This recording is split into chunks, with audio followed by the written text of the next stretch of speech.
kayo natatakot doon sa baka magkagulo dahil sabi ho nila, pagka nabigay po yung eviction notice, puwersahan pong papaalisin yung mga nandito. Hindi po kami aalis.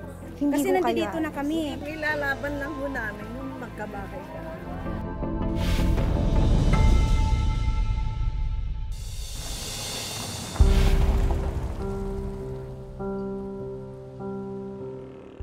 Sa ilalim ng tulay na ito sa Barangay Tanyong Bayan, Malabon City, naabutan naming papasok si Aling Purificasyon Diamzon.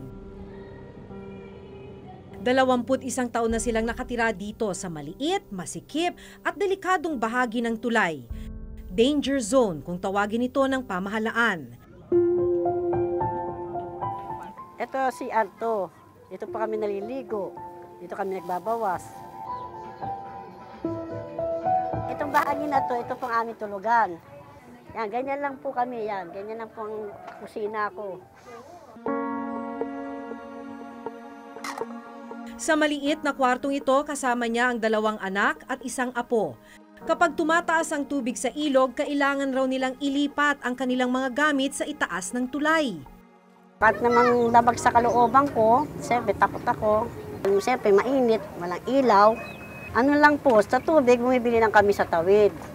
Ang binili lang namin dito, pako. Tapos namumulot lang kami ng mga tabla. Yung puro pulot lang. Makailang ulit na raw nagkaroon ng demolisyon sa ilalim ng tulay na ito. Pero hindi naman daw sila nabibigyan ng malilipatan. Kaya katulad ng kanilang kapitbahay, bumabalik sila sa ilalim ng tulay at muling nagtatayo ng masisilungan. Talagang wala akong bahay na matitirahan. Kahit pang-upa, hindi ko kayang umupa. Nangangarap pa rin si Aling Purificasyon na magkaroon ng disente at sariling tahanan. Bago man lang sana ako punikit yung mata ko, may bahagi ko sa mga anak kong may iwan. Mahigit 20,000 informal settler families na hindi pa naililikas mula sa danger zone sa Metro Manila.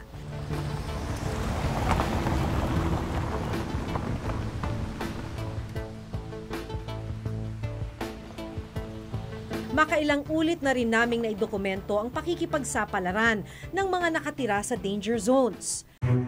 Itinuturing na delikado ang mga lugar na malapit sa riles ng tren, dump site, tabing dagat, pati na ang mga nakatira sa paligid ng waterways sa Kamaynilaan.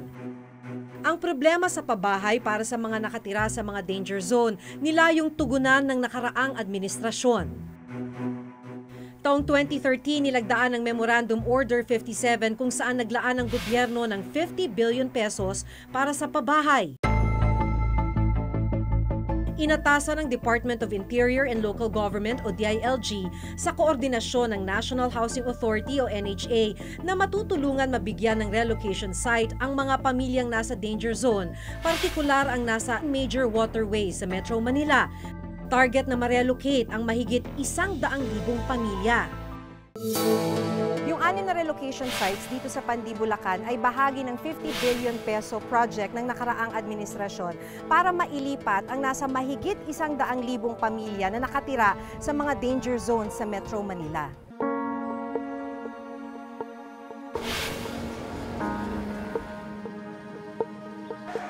Kabilang sa mga na-relocate dito sa Pandi 3 residences, sina Fesa Burin at Liza Tamuni. Dati silang nakatira sa may tabing dagat sa Navotas, pero inilipat sila dito sa relocation site 8 buwan na ang nakararaan. Kumusta dito? Okay naman po. Ngayon magulo. May kuryente ba? Generator lang po. Yung generator, Gabi lang po. pagdating nyo dito may tubig ba? Wala rin. Kapag may ikot pong tubig. Buwan ng Nobyembre nitong nakaraang taon lamang sila nagkaroon ng linya sa tubig. Pero hanggang ngayon, wala pa rin silang kuryente. Kung ikukumpara nyo po dun sa dati, Mas okay po, this po dito. Kasi dati po, pangambay tinitirahan namin. Bagyo, Kami sa Bagyo, mga lumaki tubig. ang tubig sa dagat. Ayon sa datos ng DILG, nasa mahigit 12,000 pamilya na ang nai-relocate sa Pandi. Samantala, aabot naman sa libu-libong pabahay pa sa Pandi, Bulacan ang wala pa ring nakatira. Sa panayam ko sa NHA noong nakaraang linggo, sinabi nila na malapit nang lumipat ang maraming pamilya mula sa mga itinuturing na danger zone sa Metro Manila. Pero ito yung sinasabi nilang lilipatan ng mga pamilya. Marami sa mga units dito, wala pang pintuan, wala pang bintana, may mga bungkal pa sa kalsada. At marami rin sa mga units sa tagal na hindi naokupahan ay marami ng sira.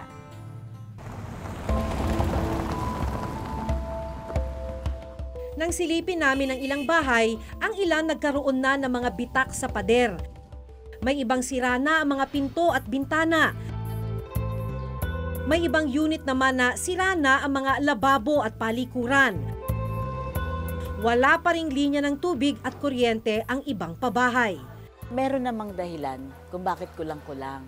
Yun pong mga movable fixtures, hindi mo na inilalagay dahil nawawala. Paglilipat na yung pamilya, tsaka lang inilalagay yung mga kailangang ilagay.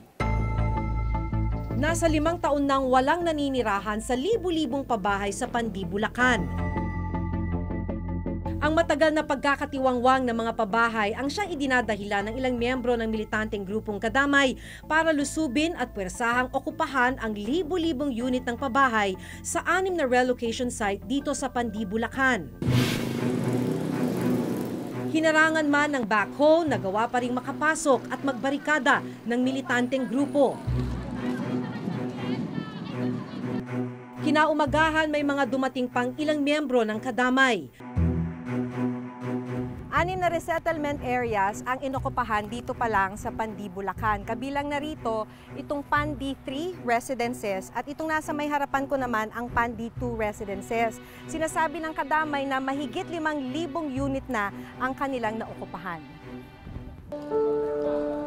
Ang sinasabi ng National Housing Authority na meron silang aplikanting 49,000 na aming inagawan o ng Kadamay, malaking kasinungalingan. Pinaglalaban namin ay di magkaroon ng bahay, magkaroon ng libre at pangmasang pabahay ang mga maralita.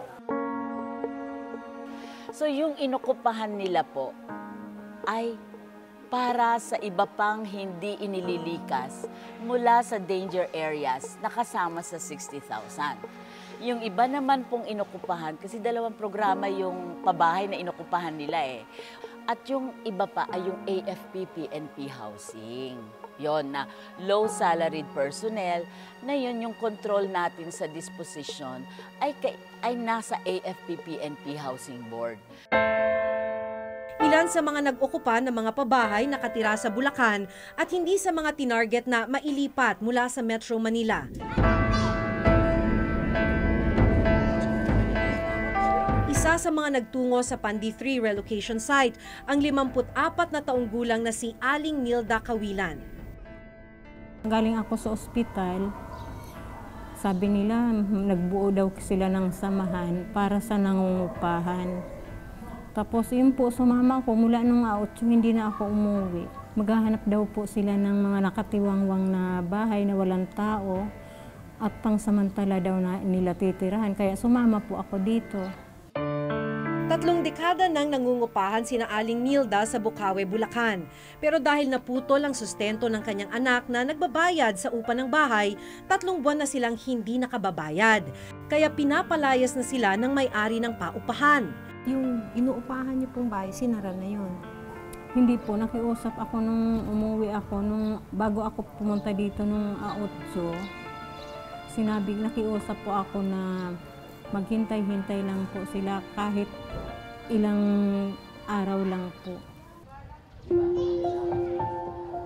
Kasama raw ni Aling Nilda ang isang anak nang magtungo sa relocation site. Walang kuryente, wala ring linya ng tubig dito. Pag-amin ni Aling Nilda, hirap silang mamuhay sa nakalipas na 2 linggo sa relocation site. Hirap po ng buhay dito ngayon? Talagang kung sa hirap, ma'am, talagang mahirap po. Dahil nangangapa kami sa dilim, walang ilaw, walang tubig. Pero pinagtitiisan niyo po? Pinagtitiisan po namin kasi wala, kagaya sa amin na walang kakayanan na mangupahan, talagang titiisin namin ang lahat na hirap. Wala naman silang ibang hiling kundi magkaroon ng disenteng pabahay. Paano po kung hindi pumayag ang NHA at sabihin po nila na kailangan ninyong umalis dito.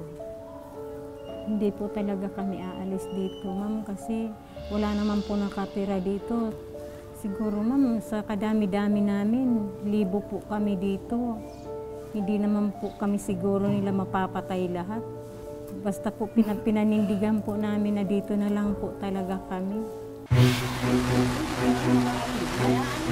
May ilang mga pabahay naman na itinayo mismo sa danger zone pala. Ibig sabihin, hindi dapat nagtayo dito ang pamahalaan. Isa na rito ang nasa may 1,000 unit ng pabahay sa Casiglan Village, Rodriguez, Rizal. Sa pinakamalaking proyektong pabahay ni dating Pangulong Joseph Estrada. Ito po ay danger zone. Bakit po sila nagpatayo ng pabahay dito? Tapos pinabayaan po nila, ito po ay nasasayang, ito ay nasisira.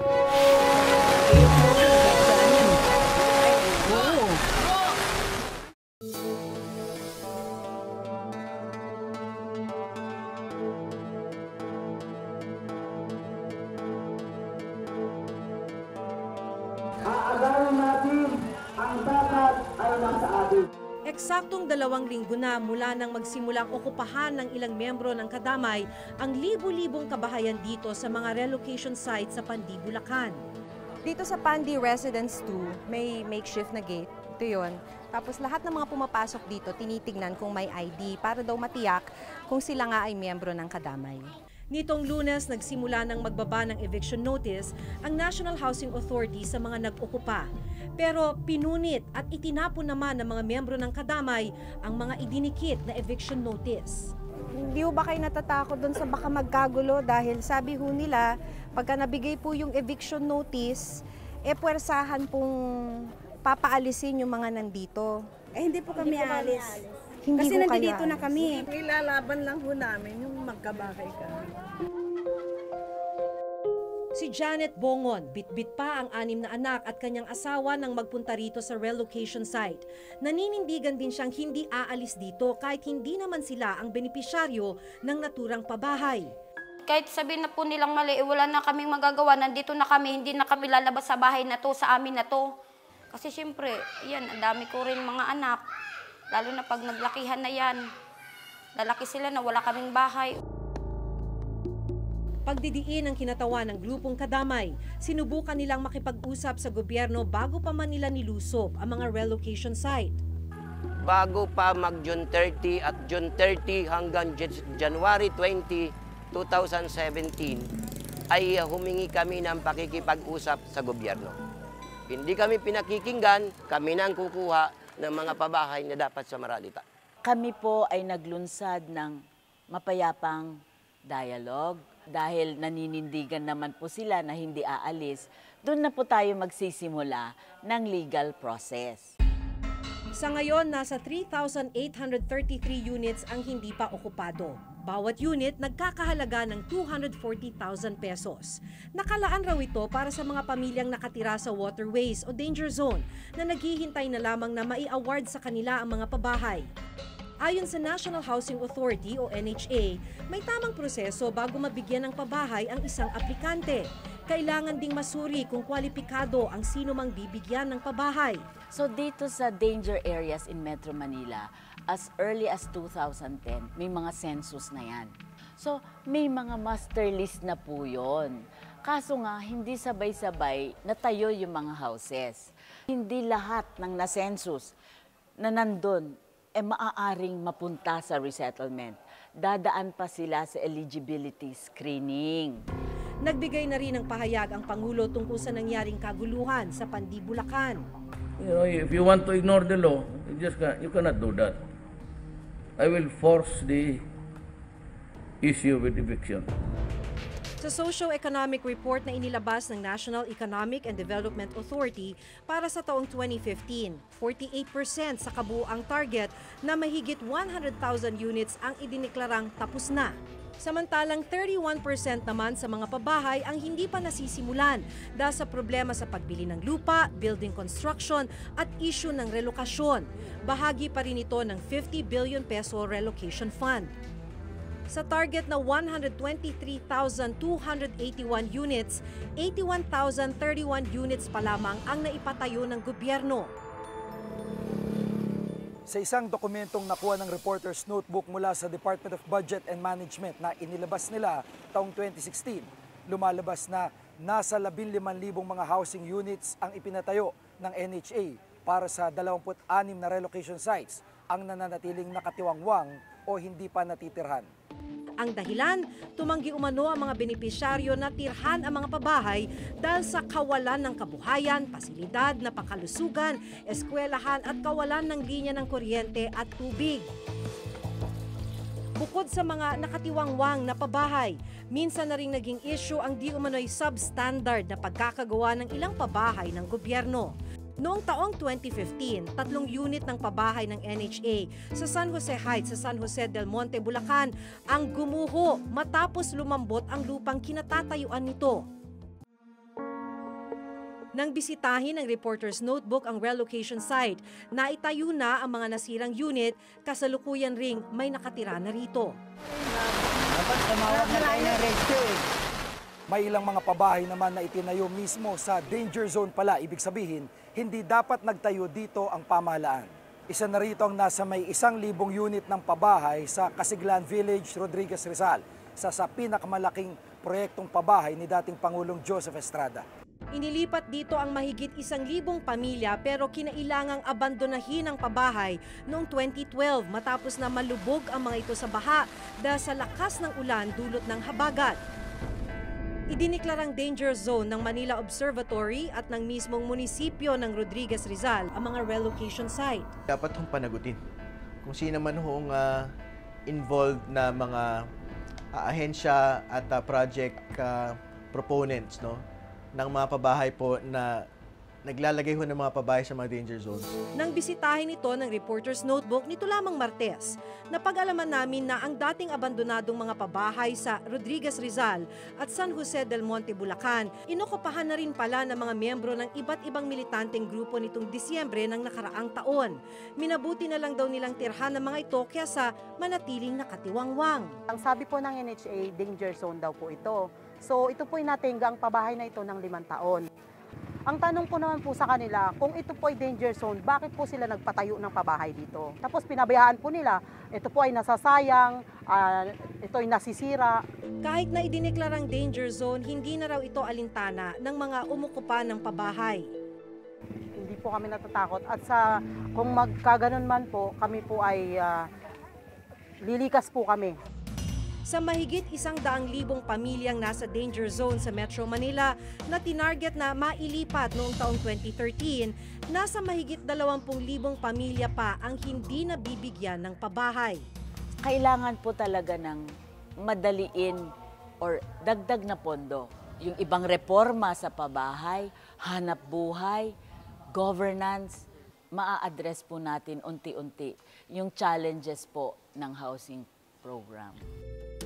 Sa buong bansa, umaabot na sa 5.6 million ang housing backlog o kakulangan sa pabahay. Kasama na rito ang mga informal settlers at biktima ng iba't ibang kalamidad.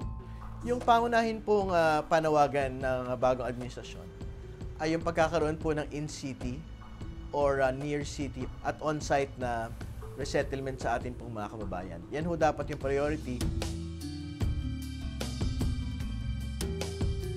Palaging tagibang, palaging inaagawan ng karapatan. Pagpunta mo naman dito sa kalungsuran, yung mga maralita.